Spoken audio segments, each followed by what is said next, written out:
সম্মানিত ঢাকাবাসী, আসসালামু আলাইকুম। আশা করি সবাই ভালো আছেন, সুস্থ আছেন। কিন্তু আমি এবং আমরা মনে করি এখন ঢাকা সিটি আমরা সাধারণ মানুষ, জনগণ কেউ ভালো নাই।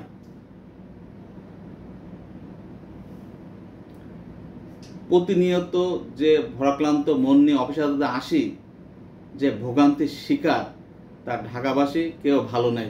এখন বর্তমানে রাজনৈতিক ইস্যুর চাইতে অটোরিকশা, ব্যাটারিচালিত রিক্সার ভোগান্তি আমরা ঢাকাবাসীর শিকার। আমি এই সমস্যা নিয়ে আলোচনা করব, আপনাদের শেয়ার করব। আমি advocate Nazmul Hasan, Bangladesh supreme court. বর্তমানে এই 1 বছরের অধিক ঢাকা সিটিতে যে অটোরিকশা প্রতিনিয়ত যে অপরাধের দৌরাত্ম্য দিন দিন বেড়েই চলেছে, তাদের হিংস্রতা এবং নৈরাজ্যে আমরা যে ঢাকাবাসীর শিকার এবং ঢাকাবাসীর গলার কাটা হয়ে দাঁড়িয়েছে।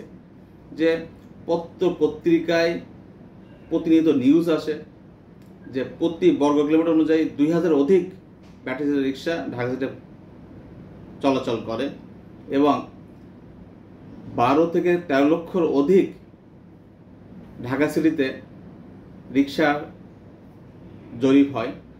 বর্তমানে আমার মনে হয় এটা ডাবল হয়ে গেছে এবং যে পরিমাণ ঢাকা সিটিতে প্রতিনিয়ত যানজটের শিকার হচ্ছে, সময় ওয়েস্ট হচ্ছে, তা অকল্পনীয়।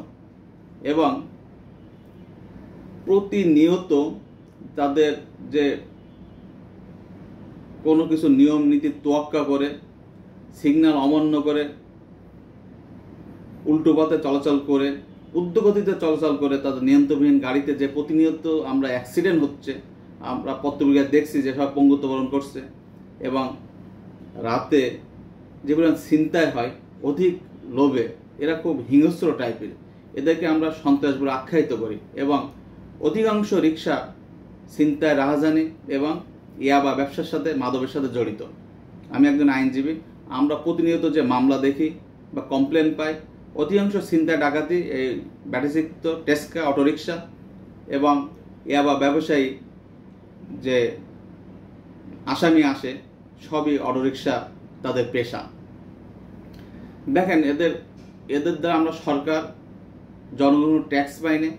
এরা যে ব্যাটারির চার্জ হয় সেটা অবৈধ লাইন, এখানে বিদ্যুৎ অপচয় এবং বিদ্যুৎ চুরি হয়।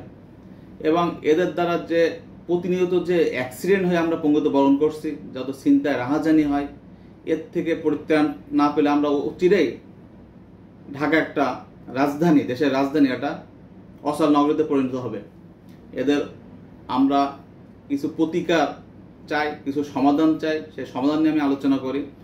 ফৌজদারি কার্যবিধিতে যে 133 ধারা আছে, যে পাবলিক নিউসেন্স, জনগণ চলাচলের যে বিঘ্ন ঘটে, এটা আপনারা আমার প্রশাসন, সিটি কর্পোরেশন এবং সরকারের দৃষ্টি আকর্ষণ করছি যে এটা দিয়েও আপনারা এদেরকে প্রতিরোধ করতে পারেন, অথবা এদেরকে আইনে আওতায় আনার জন্য লাইসেন্স দেন, নবায়ন দেন, মেন রোড উঠলে জরিমানা আওতায় নিয়ে আসেন।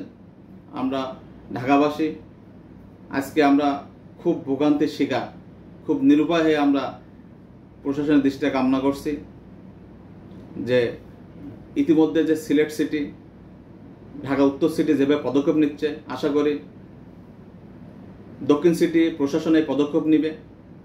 আপনারা মনে রাখবেন, এই ঢাকাবাসী আমরা যারা বসবাস করি তারাই আমরা ভোটার।